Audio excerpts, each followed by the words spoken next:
Welcome back. So Oakland's brand new baseball team is getting the green light from council members to play their debut season at Raimondi Park in West Oakland. Now the Ballers joining the Independent Pioneer League. The team plans to spend about $1.5 million to bring the field up to league standards.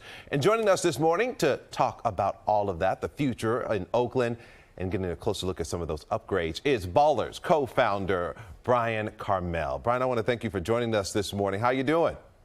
Good. How are you doing, Marcus? I'm doing great now. Look, we've got to talk about this with this new ballpark coming on. The fact that you're not only getting the team, but also that this is going to be on such a historic field. I mean, this was a place where so many greats played. One of the first places we saw integration with teams. It has to be exciting for you. Talk to me about that. Yeah, that's right. And you mentioned the history of Raimondi. I think that's a huge part of this for us.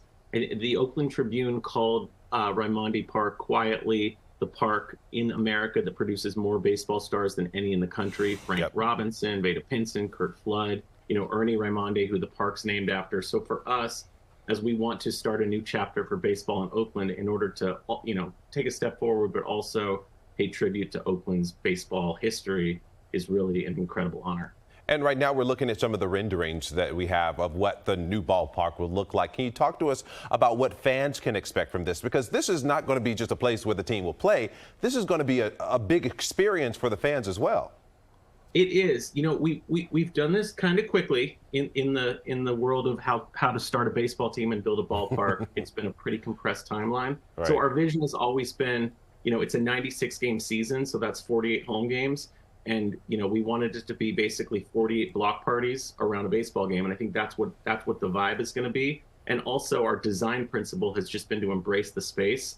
We're taking a public park and turning it into a pro baseball ballpark very quickly with the help of the community that's built by Oakland. And I think that's what it's going to feel like when you're in the ballpark. There's going to be murals done by local artists. There's going to be local food trucks, and there's going to be our own internal concessions. And I think that for us, the most important thing is it's just a community experience that's built by Oakland. And that's the thing. I think Oakland is certainly at this point yearning to have our team. This is going to be an Oakland team. It's a part of the people. It's a part of the town.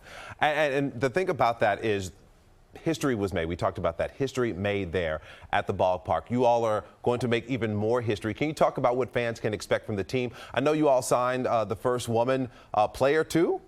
We did. Well, the first woman to play in the Pioneer League, Kelsey Whitmore, who is an incredible pitcher. She came to our open tryout, and she just blew us away. She was the best pitcher there. She had amazing command of the strike zone. And, she played last year for the Staten Island Ferry Hawks, and we thought, she's the coaches. We don't make the baseball decisions. Paul, my co-founder, and I, we leave it to our incredible coaches, Micah Franklin, Don Wakamatsu, JT Snow, the whole team. And we basically said, if you guys want to sign her, we support that, and so we did. And our coaching staff is very confident that the team is going to be highly competitive. So that's our plan. And I'd love to see that happen. Can you talk to me about the long-term goals here? Because this, like we talked about, is a part of Oakland now, and how can the fans hold on to this to pass down generation to generation? That's right. I mean, that's the plan. I think that baseball and sports teams in general, they need to be part of the fabric of the community. They fill a service, which is to bring people together. Our core principle is that the value of a sports team is to bring communities together. And when that other baseball team decided to leave Oakland, I think that left a void, and we intend to fill that void. So the idea is to be here perpetually, continually, and to just build on the momentum that we've started.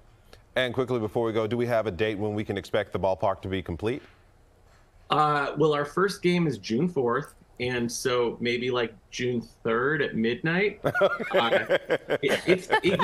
it's May 1st, so we've got, and what's amazing is that last night, passing through City Council, we now have, unanimously, the full green light to complete our implementations, to build in the 4,000 seats, to start the concessions, and, everything that needs to happen to have, put in the video scoreboard, everything to have the ballpark ready for opening day. So it's going to be down to the wire, but we're going to make it work. There's going to be baseball in Oakland on June 4th. So get your tickets. All right, well, Bryan, you've got a lot of work to do, so I'm going to let you go for now and get that done. All right, thanks so much for joining us. Appreciate it. I appreciate you.